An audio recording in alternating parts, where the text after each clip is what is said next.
আয়কর দিবসের পরবর্তী সময়ে অনলাইনে আয়কর রিটার্ন দাখিলের সেবা সারা বছর চালু রাখার সিদ্ধান্ত নিয়েছে জাতীয় রাজস্ব বোর্ড (এনবিআর) রোববার ১৬ ফেব্রুয়ারি এক বিজ্ঞপ্তিতে এই তথ্য জানিয়েছে এনবিআর।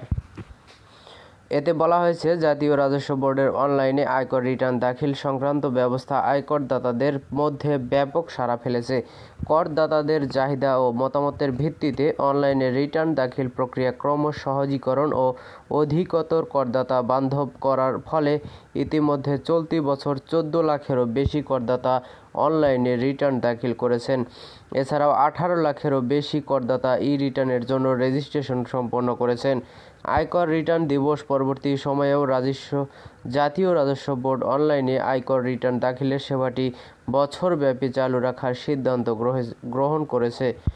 তবে আয়কর দিবস পরবর্তী সময়ে রিটার্ন দাখিল করলে আয়কর আইন ২০২৩ এর ৭৬ ধারা অনুযায়ী বিনিয়োগজনিত কর বেয়াত এবং কোনো রকমের কর অব্যাহতি পাবেন না।